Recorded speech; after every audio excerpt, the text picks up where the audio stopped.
Alhamdulillahi Rabbil Alamin. Wabihi nasta'inu ala umuri dunya wad din. Asyhadu an la ilaha illallah wahdahu la syarika lahu waliyyus shalihin. Wa asyhadu anna Muhammadan 'abduhu wa rasuluh. As-sadiqul wa'dil amin. Allahumma salli wa sallim wa barik ala nabiyyina Muhammad wa ala alihi wa ashabihi wa man tabi'ahum bi ihsanin ila yaumiddin. Amma ba'd. Jamaah yang dirahmati Allah Subhanahu wa taala, kembali kita memperbaharui syukur kepada Allah Subhanahu wa taala di hari ini, tanggal 24 Rabiul Akhir tahun 1446 Hijriah. Allah Subhanahu wa taala masih memberikan nikmat-Nya kepada kita yang sangat banyak. Dan khususnya di waktu subuh ini, Allah berikan nikmat kepada kita untuk bisa mendatangi salat berjamaah. Ini adalah nikmat yang sangat luar biasa, apalagi di bulan-bulan ini waktu salat subuh lebih cepat.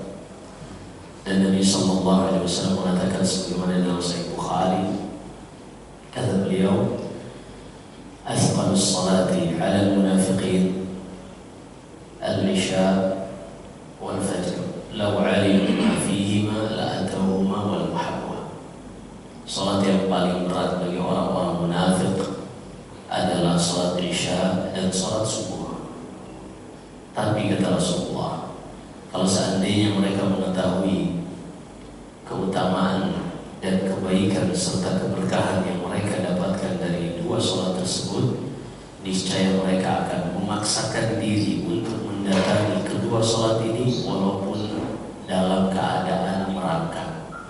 Sampai seperti itu Nabi sallallahu alaihi wasallam menyebutkan. Maka ketika kita menyadari nikmat ini, kita sedang berada di dalamnya, kita bersyukur kepada Allah Subhanahu wa taala, karena bukan semata-mata dengan kehebatan, kekuatan, kalkulasi otak kita bisa datang di tempat ini. Tapi banyak orang yang lebih sehat fisiknya, kuat badannya, mungkin hartanya lebih lapang, dan juga kemudahan-kemudahan yang lain. Tapi ketika Allah tidak ilhamkan hidayah di dalam hatinya, maka tidak terbesit untuk mendatangi sholat berjamaah di masjid yang sangat berkah.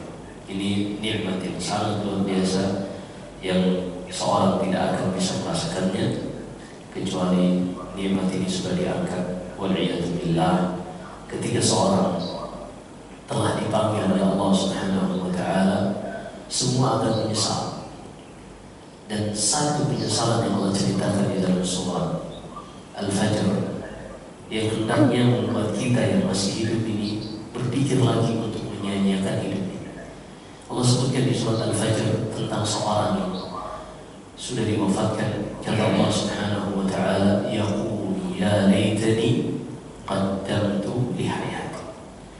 Maka orang yang sudah diwafatkan oleh Allah ini, setelah dia melihat betapa beratnya hisab, betapa panjangnya perjalanan kehidupan di akhirat, lalu ia pun mengatakan, ya laitani qaddamtu li hayati. Duhai, sekiranya dahulu semasa hidup aku benar-benar menggunakan hidupku ini di dalam menaati segala perintah Allah Subhanahu wa taala dan menjauhi larangan-larangan Allah Subhanahu wa taala. Tapi kapan penyesalan itu datang? Ternyata setelah seorang melihat sendiri api neraka, wal'iyadu billah, barulah ia benar-benar yakin sebagaimana Allah berfirman di dalam surat At-Takatsur, kalla law ta'lamuna ilmal yaqin latarawunna al-jahim thumma latarawunnaha 'ainal yaqin. Kata Allah, sungguh kalian nanti akan melihat, benar-benar melihat dengan mata kepala kalian sendiri seperti apa itu neraka jahim yang sangat dahsyat membakar. Ketika itu pun kalian menyesal dan minta ingin dikembalikan, tapi kesempatan itu cuma sekali. Maka seorang yang cerdas, yang mau berpikir, ingin mendapatkan kebaikan bagi dirinya di dunia dan di akhirat, hari-hari inilah ketika dia Allah masih memberikan kepadanya kesempatan, itulah saat untuk dia berpikir, saat untuk dia introspeksi diri lagi, mengevaluasi amalan-amalannya, sudah sejauh mana dia mempersiapkan dirinya dalam rangka berdiri di hadapan Allah, mempertanggungjawabkan setiap detik dan setiap inci dari kehidupannya. Maka kita mohon kepada Allah Subhanahu wa Ta'ala untuk mengilhamkan kepada kita agar selalu bersyukur atas nikmat-nikmat yang Dia berikan, agar membantu kita di dalam berzikir kepadanya, dan juga membantu kita untuk selalu memperbaiki ibadah yang kita lakukan, sebagaimana Nabi sallallahu alaihi wasallam mengatakan kepada Mu'adz, "Ya Mu'adz, inni la uhibbuk, fala tad'anna fi duburi kulli salatika an taqul Allahumma a'inni ala dzikrika wa syukrika wa husni ibadatik." Kata Rasul kepada Mu'adz, "Wahai Mu'adz, aku sangat mencintaimu wahai Mu'adz sebagai sahabat, maka aku ingin memberikan kepadamu satu wasiat. Janganlah engkau pernah meninggalkan di setiap akhir sholatmu untuk mengucapkan Allahumma a'inni ala dzikrika wa syukrika wa husni ibadatik." Ya Allah, bantulah aku. Perhatikan di sini, bantulah aku, ilhamkan kepadaku untuk terus bisa berzikir kepadamu, bersyukur atas nikmat, dan selalu memperbaiki kualitas ibadahku. Ini kita butuh bantuan dari Allah Subhanahu wa Ta'ala. Kapan ini dibaca? Dubur kulli salat, di akhir setiap salat. Para ulama ada sedikit perbedaan pendapat, apakah ketika sebelum salam atau setelah salam. Maka pendapat yang mana saja tidak mengapa seorang atau membaca sebelum salam ia membacanya, setelah ia selesai sholat juga ia membacanya. Maka ini diantara hal-hal yang boleh-boleh saja ketika syariat menyebutkan dubur di akhir, dan setiap yang kita lakukan masih bagian dari akhir sholat, baik itu sebelum atau setelah sholat, maka masih masuk di dalam hadis tersebut. Kemudian insya Allah hari ini kembali kita lanjutkan hari-hari bersama Nabi kita Muhammad sallallahu alaihi wasallam yang kita sudah lewati perang Uhud yang begitu meninggalkan kesedihan bagi kaum muslimin.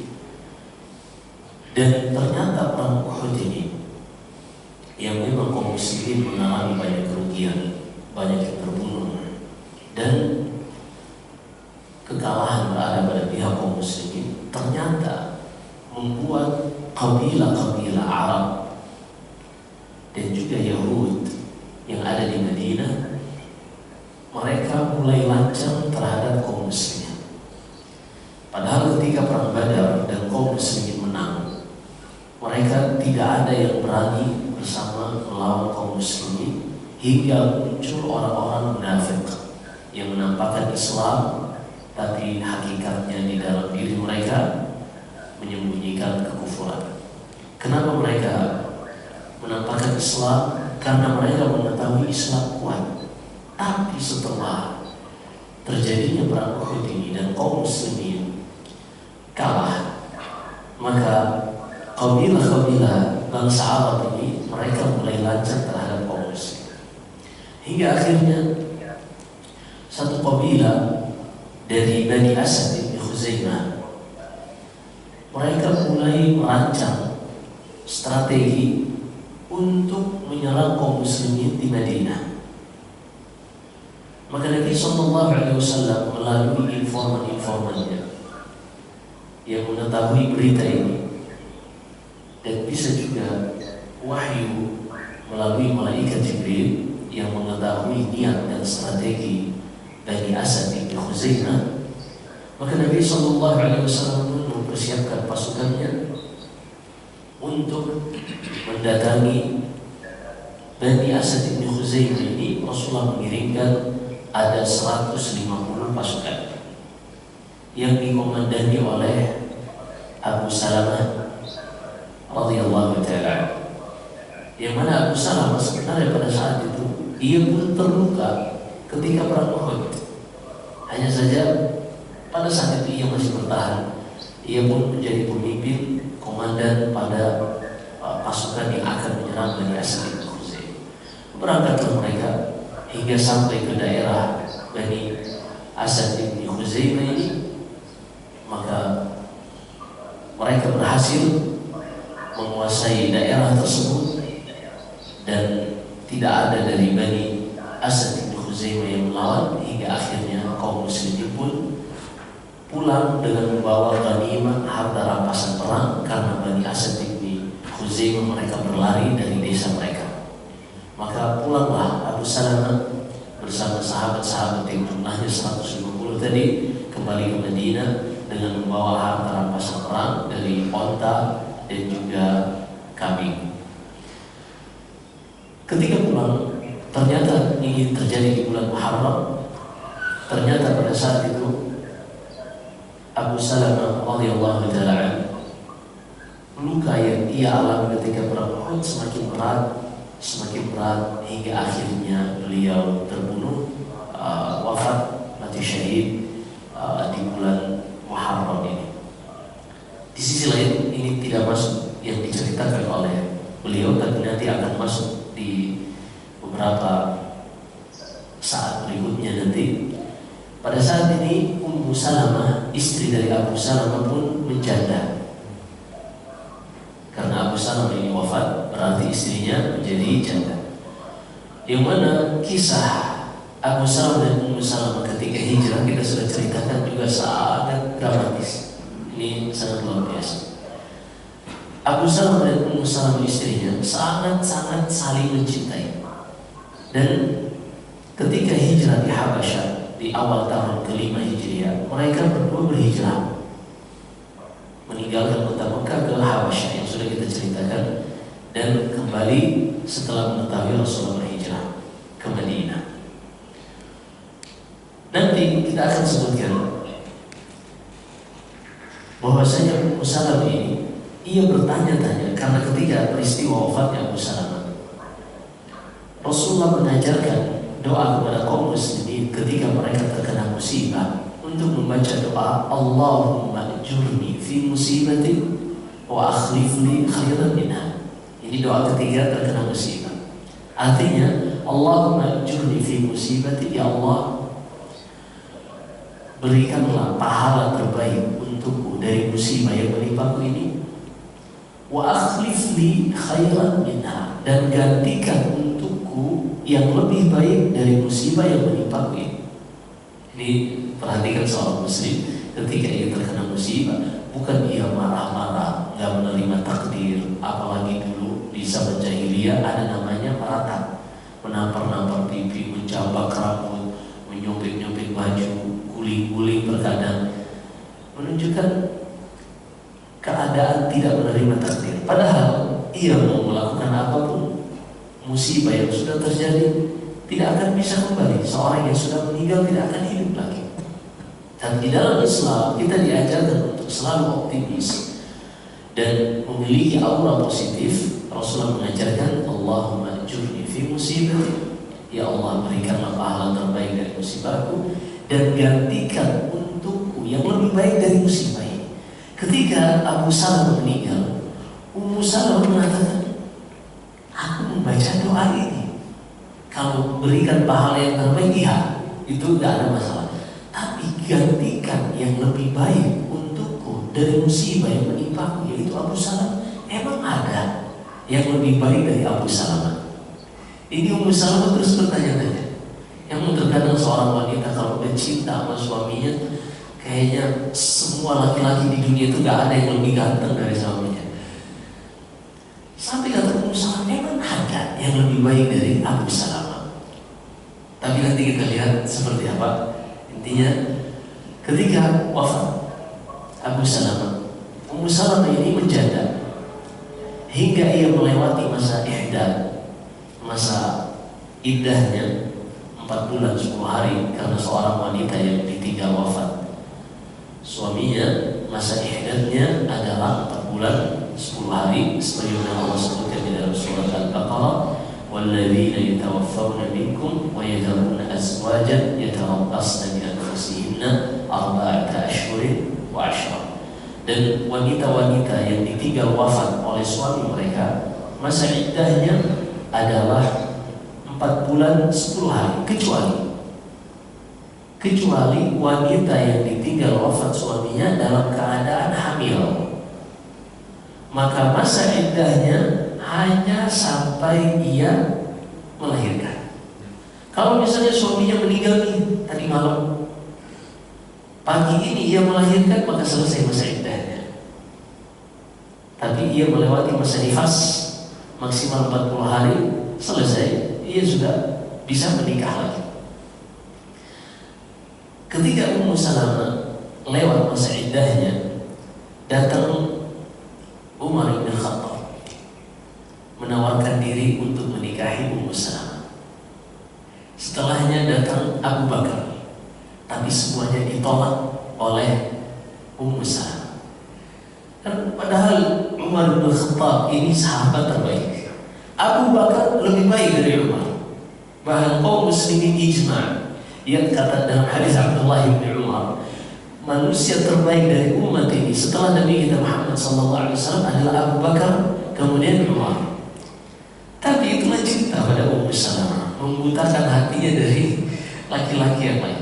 Pokoknya suaminya yang paling, badannya paling oke, walaupun mungkin realitanya 1 pack, tapi bagi dia itu adalah 6 pack.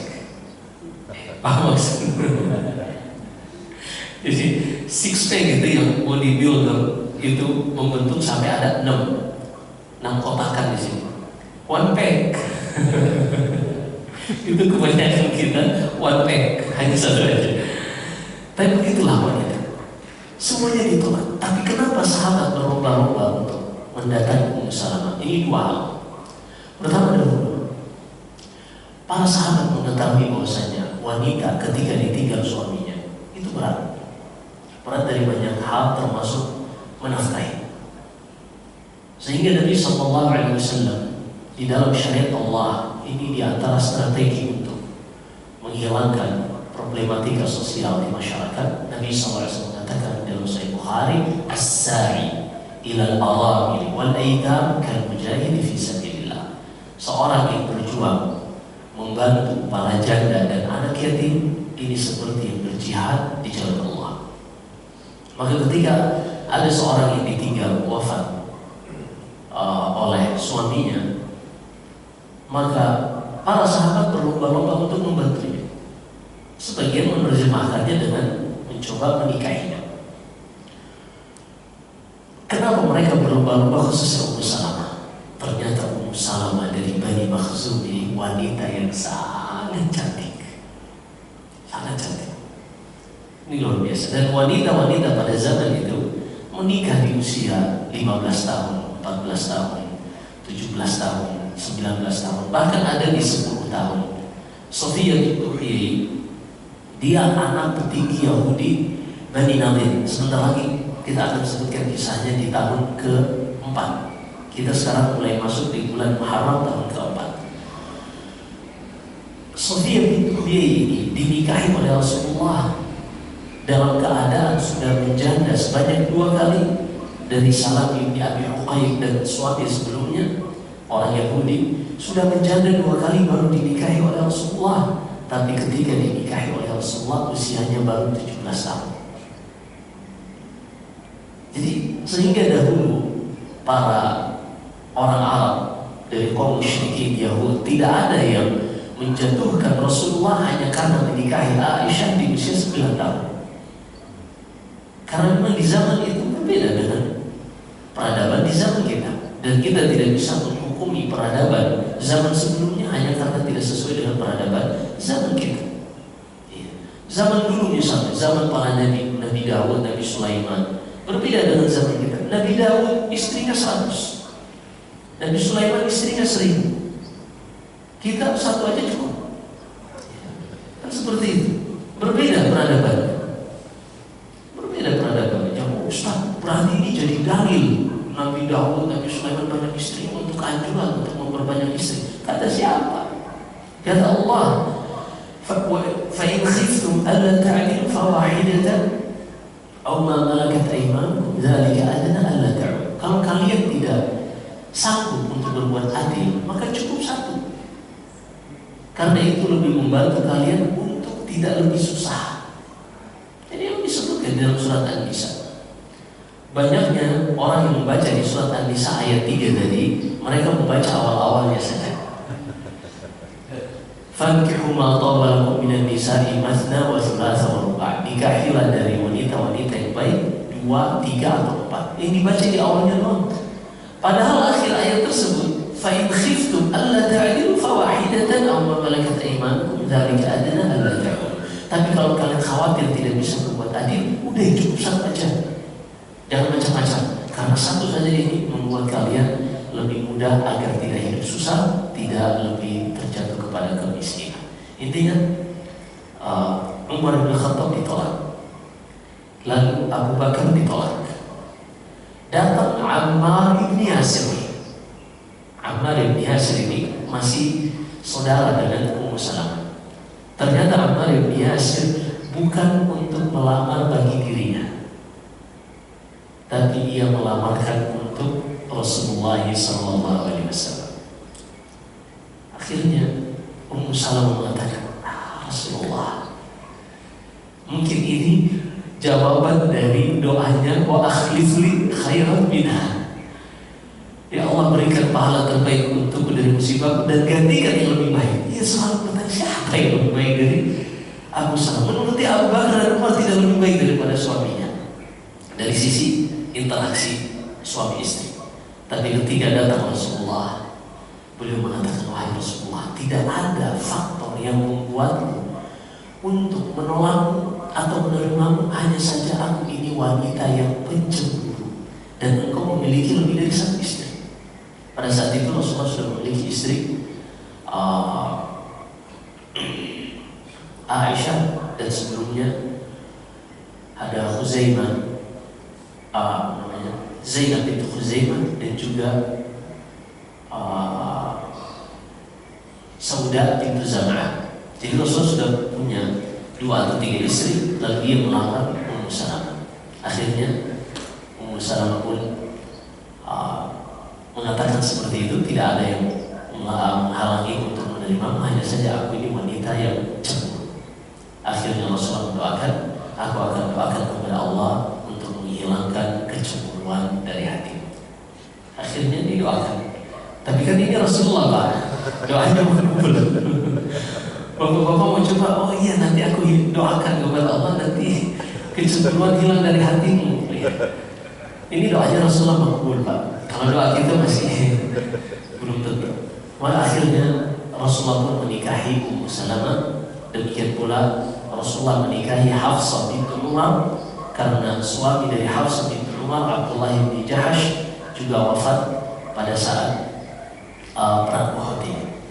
Begitulah dahulu para sahabat ketika mereka melihat ada janda untuk membantunya, bukan cuma sekadar faktor-faktor lain, tapi membantu berusaha memudahkan urusan-urusan janda tersebut. Tapi sebenarnya nggak harus menikahi juga, nggak harus menikahi juga, tapi dengan membantu hal-hal yang lain, itu semuanya termasuk ke dalam as-sa'i ila al-'arami wal ikram. Baik, ini utusan pertama Rasulullah SAW setelah perang Uhud kepada Bani Asad bin Khuzaimah. Kemudian setelah itu Nabi SAW juga mendengarkan di bulan yang sama, di bulan Muharram, ada beberapa orang dari Hudhali, yaitu Khalid bin Sufyan. Ia juga ingin mengumpulkan pasukan dan menyerang kaum muslim. Jadi makin lancang nih kabilah-kabilah di luar Madinah. Mereka makin lancang beralih kepada kaum muslim. Ketika Rasulullah SAW mendengar hal tersebut, maka beliau pun mengutus Abdullah bin Unais dengan beberapa sahabatnya untuk menyerang di tempat Khalid bin Sufyan ini dari kabilah Hudhali. Akhirnya Abdullah bin Unais ini pun berangkat, dan ia menghabiskan waktu selama 18 hari tidak kembali. Namun setelah melewati beberapa hari ini, ia datang dengan membawa beberapa ghanimah, dan bahkan ia membawa kepala Khalid bin Sufyan dihadapkan di depan Rasulullah SAW, menunjukkan misi telah selesai. Ini dua utusan ini kepada Bani Asad bin Khuzaimah dan juga kepada Hudali, ini kaum muslimin menang tanpa perang. Tapi yang setelahnya kita akan sebutkan peristiwa yang sangat menyedihkan bagi kaum muslim. Yang pertama dikenal dengan peristiwa Ar-Raji', dan ini terjadi pada bulan Safar di tahun keempat Hijriah, di mana pada waktu itu datang beberapa kaum dari Udal dan juga Qarah. Ada dua kabilah namanya Udal dan Qarah datang menjumpai Nabi SAW untuk menipu dengan mengatakan kepada Rasulullah, "Ya Rasulullah, di kabilah kami sudah banyak yang masuk Islam, maka tolong kirimkan kepada kami sahabatmu yang bisa mengajari kabilah kami tentang agama Islam ini dan bisa mengajari kami untuk membaca Al-Quran." Maka Nabi SAW pun mengutus 10 orang pilihan dari sahabat, dan yang dijadikan pemimpin adalah Mirzad ibni Abi Mirzad al-Ghanami. Ini sebagian mengatakan seperti Ibnu Ishaq yang menyebutkannya, dan yang paling kuat pendapatnya diutus adalah Asim ibni Thabit. Asim ibni Thabit ibni Abi Aqhal al-Ansari. Asim ibni Thabit ibni Abi Aqhal al-Ansari. Maka berangkatlah mereka hingga mereka sampai di daerah Labir, yang ada satu tempat bernama Raji', yaitu nama sebuah sumur.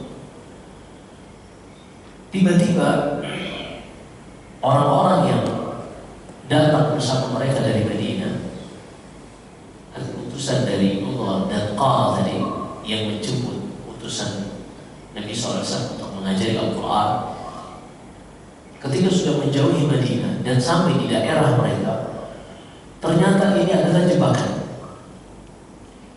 Mereka pun berteriak untuk meminta bantuan, bahwasanya misi mereka sudah sesuai rencana. Akhirnya dikepunglah 10 sahabat ini oleh Bani Lahyan dengan bantuan dari kabilah mereka. Maka mereka pun dikejar oleh 100 orang yang telah memegang busur dan anak panahnya. Pada kondisi itu pun mereka mulai membunuh orang-orang tersebut. Yang tersisa ada Asim ibn Thabit ibn Abi Aqhal al-Ansari sebagai komandannya. Kemudian ada sahabat Zaid ibni Dazina. Zaid ibni Dazina dia ditahan. Kemudian ada satu orang yang lain. Juga ada Khubayb ibni Adi. Khubayb ibni Adi ini namanya disebutkan oleh Al-Imam Az-Zahabi dalam kitab Syiar A'lam An-Nubala, seorang dari Ansar. Akhirnya orang-orang yang menonton ini dari Bani Lahyan, mereka pun mengatakan, "Ayo kalian tunduk pada hukum kami dan kami tidak akan membunuhmu. Kalian tunduk pada hukum kami, kami tidak akan membunuh kalian." Pemimpinnya Asim ibn Thabit, ia mengatakan, "Ana fala anzilu fi dhimmatil kafir." Adapun aku tidak akan tunduk kepada permintaan kalian. Akhirnya tiba-tiba ada yang melepaskan anak panahnya mengenai Asim bin Thabit ini, ia pun langsung tersungkur syahid radhiyallahu ta'ala. Kemudian ada 3 orang yang ditangkap. Yang pertama Khubayb bin Ali Al-Ansari, kemudian Zaid bin Dathina, dan satu orang lagi ahli sejarah tidak mengetahui namanya. Ahli sejarah tidak menyebutkan siapa namanya. Mereka pun ditahan. Ketika ditahan, ditawarkan, mau nggak kalian mengikuti kami? Akhirnya ya udah, karena memang sudah kondisi darurat ya sudah. Ternyata mereka langsung, orang-orang Bani melepaskan watar senar dari musuh panahnya, lalu mengikat para sahabat ini.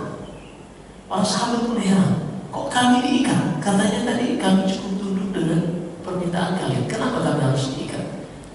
Maka demi Allah, ini pelanggaran pertama yang kalian lakukan, melanggar perjanjian. Akhirnya ini ucapan orang yang ketiga yang tidak diketahui namanya tadi. Akhirnya tiba-tiba ada yang melemparkan anak panah kepada orang yang ketiga ini. Dia pun wafat syahid radhiyallahu anhu. Tersisa dua orang, Khubayb ibni Ali Al-Ansari dan Zaid bin Dathina. Yang mana dua orang ini pada saat perang Badar, mereka di antara yang membunuh petinggi-petinggi Quraisy. Maka mereka pun ditangkap, diikat, dan ternyata mereka dijual sebagai budak di pasar budak Mekah.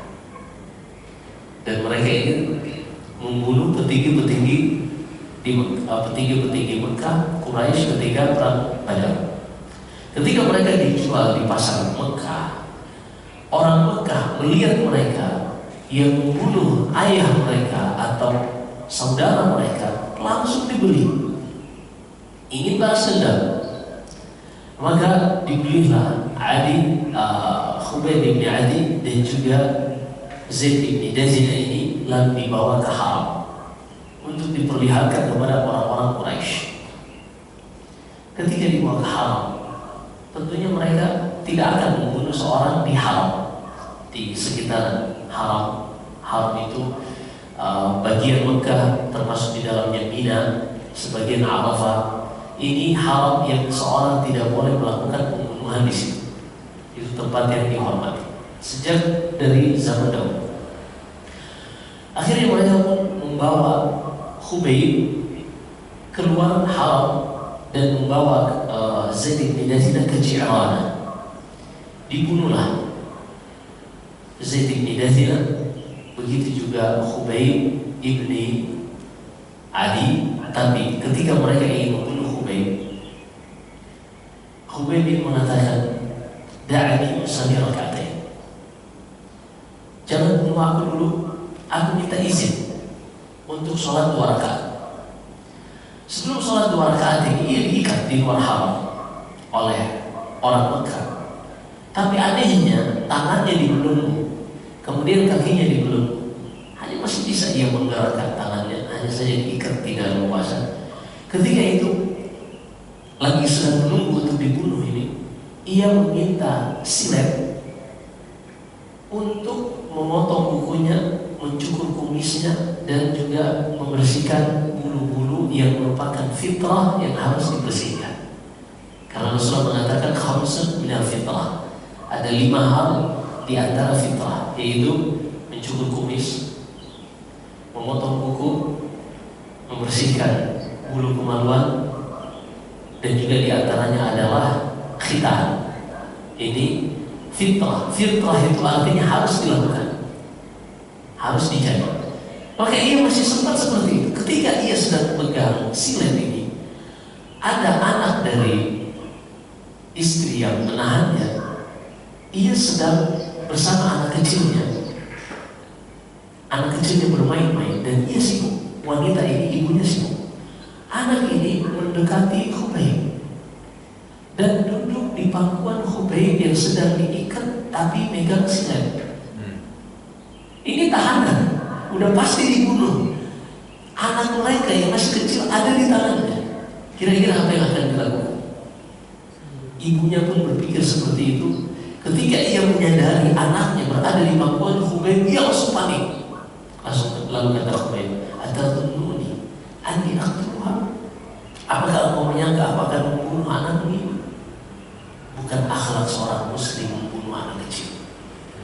Walaupun dia pasti sudah dibunuh, Khubayb ini pasti akan dibunuh. Mau dia bunuh anak tersebut atau tidak bunuh, nggak akan mengubah keputusan. Justru kalau dia bunuh sedikit, mungkin memuaskan diri, tapi itu bukan akhlak muslim. Bahkan ketika perang, kita tidak boleh membunuh anak kecil, membunuh wanita, bahkan membunuh pendeta ahli ibadah yang dia berada di dalam gerejanya, di dalam tempat ibadahnya, walaupun sedang perang. Kalau dia tidak angkat senjata dan terjun di medan perang, maka tidak boleh dibunuh. Karena memang Islam itu kita sudah sering sebutkan, jihadnya bukan untuk membunuh, tapi untuk meninggikan kalimat la ilaha illallah. Akhirnya kata wanita ini, ni'mal asir Khubayb, belum pernah aku melihat tahanan yang paling baik seperti Khubayb ini.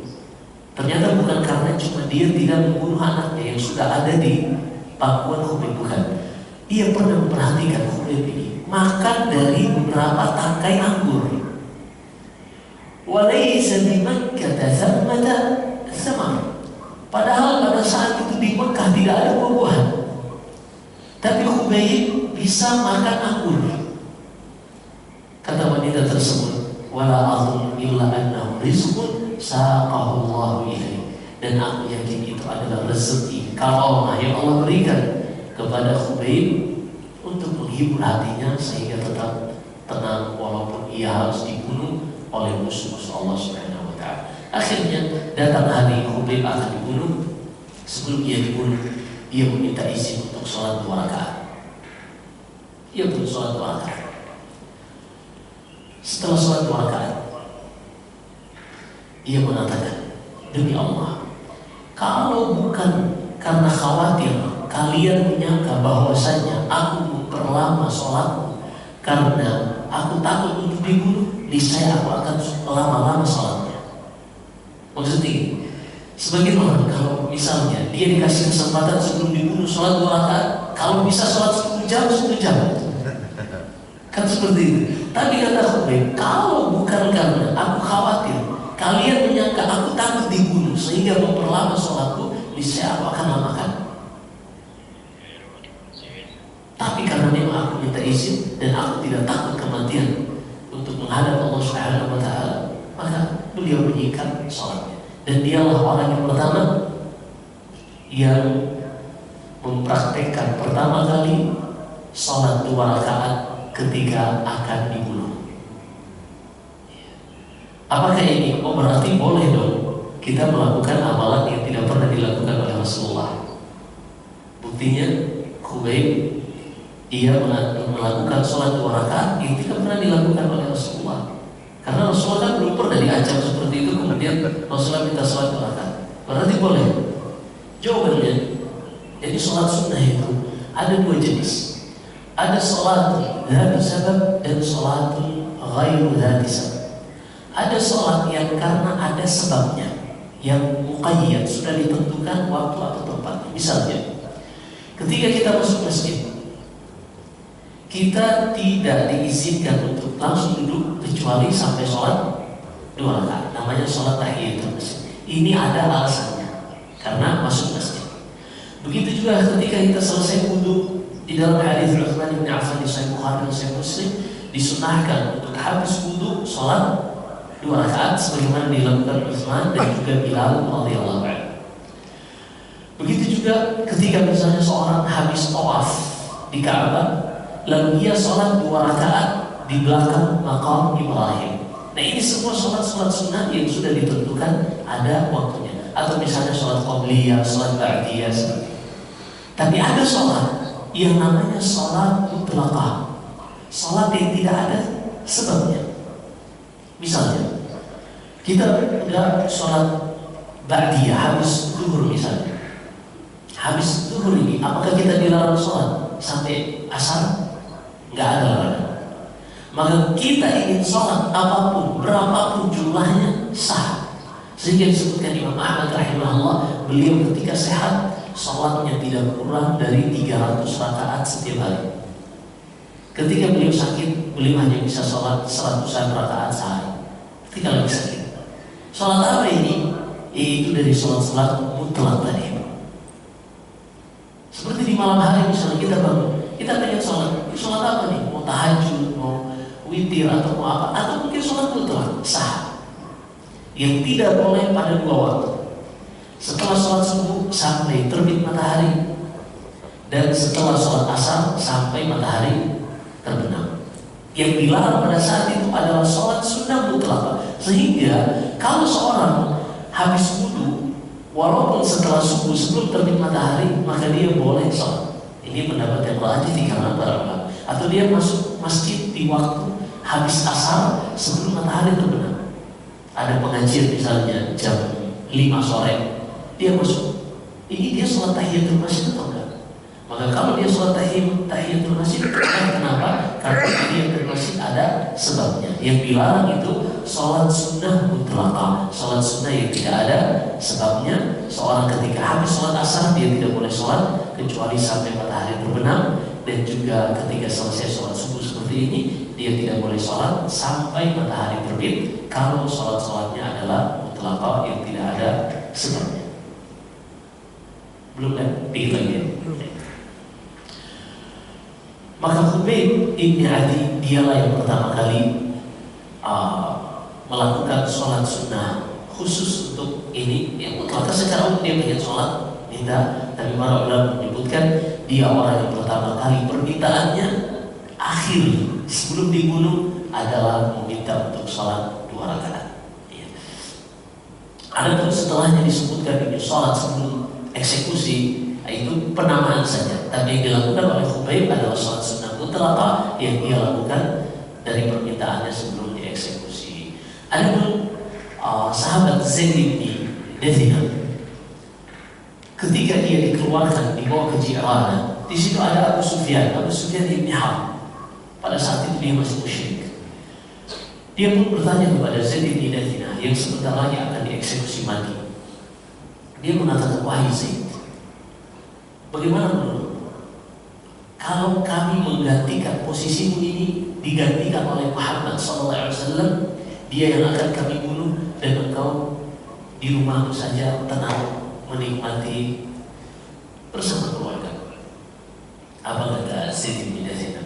Demi Allah, aku tidak akan pernah ridha Rasulullah berada di tempat ini tertusuk 1 duri, bukan untuk dibunuh, tapi hanya tertusuk 1 duri saja. Beliau berada di tempat ini dan aku berada di rumahku tenang bersama keluarga. Aku tidak akan rela dan tidak akan ridha. Maka kata Abu Sufyan, subhanallah, belum pernah aku melihat manusia mencintai orang lain seperti sahabat-sahabat Muhammad SAW mencintai Muhammad. Ini luar biasa. Karena kecintaan dibangun di atas keimanan, bukan motivasi tendensi dunia, bukan. Tapi kecintaan dibangun di atas keimanan. Begitulah ketika seorang mencintai Rasulullah, dia membela agamanya apapun rintangannya, dia akan siap menghadapi. Dahulu para sahabat dengan nyawa, bukan cuma harta, bukan cuma masalah nambah bayi, bukan cuma masalah kepentingan, nyawa jadi taruhan mereka. Ini luar biasa. Begitulah dahulu para sahabat ketika mereka berjuang bersama Nabi SAW mendakwakan Islam ini. Baik, kita selesai dari Ta'iful Majid. Tersisa setelahnya di Madunah yang kita akan sebutkan berikutnya bersama perang Bani Nadir. InsyaAllah sebelum kita masuk kepada perang yang besar tahun ke-5, yaitu perang Khandaq yang dikenal dengan perang Ahzab, yang Allah turunkan 1 surat penuh bernama surat Al-Ahzab. Demikian kita kembalikan kepada Allah. Ini hadirinnya Allah Subhanahu wa taala, kita mendengarkan sejarah Rasul, sejarah Nabi setelah perang Uhud. Silakan bagi yang bertanya, silakan dari sebelah kanan ada, kiri ada Pak Sukombi, silakan. Assalamualaikum. Salam. Anda lihat di YouTube itu ada pernyataan ada sahabat sekali zaman Nabi itu di Musnadnya Hakim, Sri Baduga Malikul Hind. Sri Baduga Malikul Hind. Ada hadis dia Al-Mustadraknya Hakim itu menyebut nama ada Sri Baduga Malikul Jin. Kemudian dicari-cari, dicocok-cocokin gitu. Itu seorang raja di Nusantara. Mereka cek ini lihat kitab yang disebut Asyadul Qaba Ibnu Asir. Kemudian ada 3 kitab itu. Nama Sri Malikul Jin itu apa ada itu?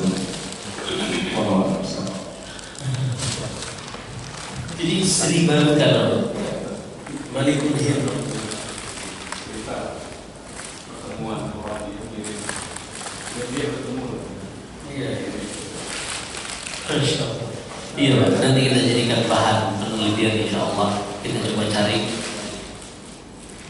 Yang jelas, Nusantara kita ini terbentuk belum terlalu lama.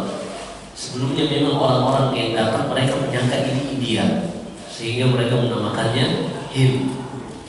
Jadi mungkin saja artinya kita dalam sejarah itu kita tidak bisa menetapkan atau kita tidak bisa menolak kecuali dengan fakta juga, kecuali dengan bukti. Maka yang seperti ini kita jadikan bahan dasar untuk mulai penelitian. Kita coba cari, kita coba lihat apakah memang ada data-data yang mendukung seperti itu, ya, atau tidak. Ada di Mustadrak Hakim. Nanti coba kita cek insyaallah. Wallahu a'lam. Baik, silakan ya. Pak Heru, silakan.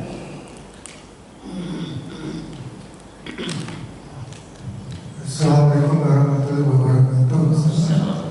Ustaz, kemudian yang mengabarkan kalau sahabat Rasulullah itu dibunuh ke Rasulullah itu siapa sebetulnya ceritanya, terus apakah itu yang kemudian kunut itu Ustaz? Iya, yang kemudian kunut itu nanti kisah berikutnya Pak. Di Bi'ir Ma'unah ada 70 sahabat, yaitu ketika Mulai Al-Asinna datang juga sama, dia datang secara dikasih cerita tadi, dia datang meminta kepada Rasulullah, ya Rasulullah, pertama Mulai Al-Asinna ini, Malik ini, ia diminta oleh Rasulullah yang masuk Islam. Dia menolak, tapi juga dia tidak membenci Rasulullah dan ia memberikan hadiah kepada Rasulullah. Namun Rasulullah tidak menerima hadiahnya. Ketika itu ia mengatakan, wahai Muhammad SAW, utus bersamaku sahabatmu, aku yang akan menjamin keamanan mereka. Karena memang dia petinggi di daerahnya. Namun ketika pulang, bukan dia yang melanggar perjanjian, tapi orang lain yang juga petinggi yang lain. Akhirnya sahabat-sahabat Rasulullah ini dikepung dan dibunuh sebanyak 70. Tidak ada yang selamat kecuali seorang sahabat yang bernama Amr bin Umayyah Al-Tabri. Amr bin Umayyah Al-Tabri ini segera berlari menyampaikan kepada Rasulullah apa yang terjadi dengan sahabatnya. Maka kata Ibnu Abbas radhiyallahu anhu, dan ini hadisnya ada di dalam Sahih Bukhari, Rasulullah kunut selama 1 bulan penuh yang kita kenal dengan kunut nazilah di seluruh sholat. Tapi di sebagian riwayat hanya sholat subuh. Ini ada beberapa riwayat. Maka Rasulullah kunut mendoakan daerah-daerah ini untuk dibinasakan oleh Allah Subhanahu wa Ta'ala selama 1 bulan penuh. Itu terjadi pada peristiwa Bi'ir Ma'unah, yaitu 70 sahabat ahli Quran mereka dibunuh di sebuah sumur yang bernama Ma'unah ini karena Malik ibni Sa'sa'ah, dia yang merusak perjanjian tersebut. Amr ibni Tufail ibni Malik ibni Sa'sa'ah, akhirnya terbunuhlah 70 sahabat tadi, dan tidak ada selamat kecuali Amr ibni Umayyah Al-Tabri. Seperti itu nanti kita akan bahas pertemuan berikutnya insyaallah. Baik, silakan saya sebelah kanan Anda.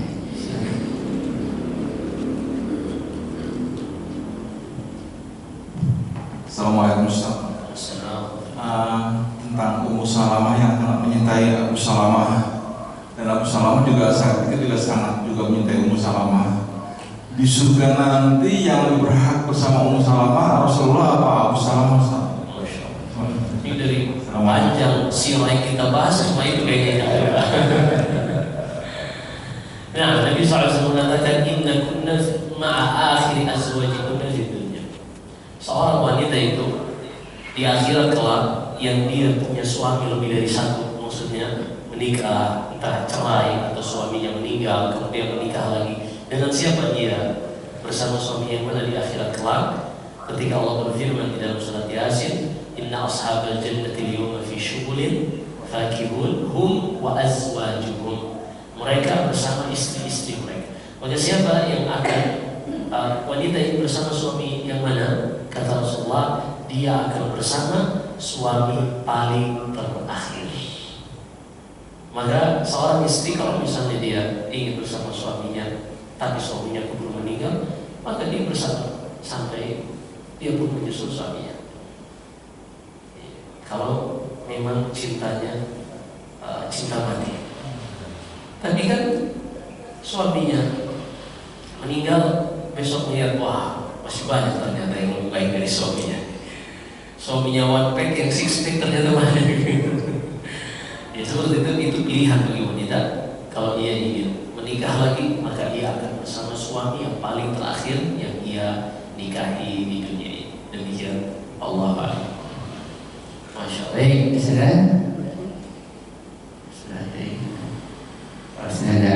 Kalau sudah tidak ada, silakan untuk memberikan kesimpulan dan akhirnya dengan doa.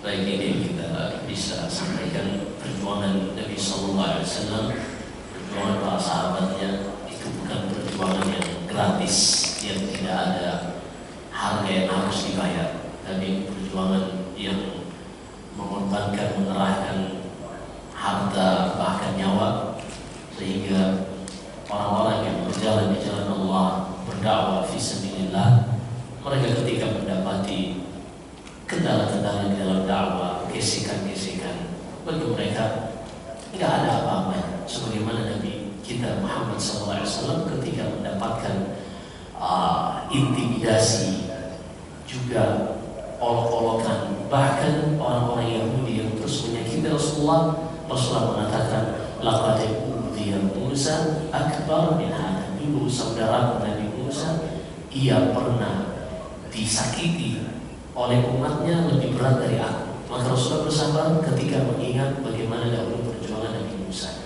Maka kita hari ini bersabar ketika kita mengingat bagaimana perjuangan Rasulullah SAW dan juga sahabat-sahabatnya. Hari-hari ini kita sering dengarkan orang-orang liberal, orang-orang sekuler mencoba menjatuhkan kaum muslimin, nyinyir terhadap kaum muslimin, mencoba membuat ragu terhadap kaum muslimin. Itu semua tidak ada apa-apanya dibandingkan perjuangan Rasulullah SAW. Maka ini di antara hikmah kita belajar sirah, kita lebih mengenal dan mengetahui perjuangan Rasulullah.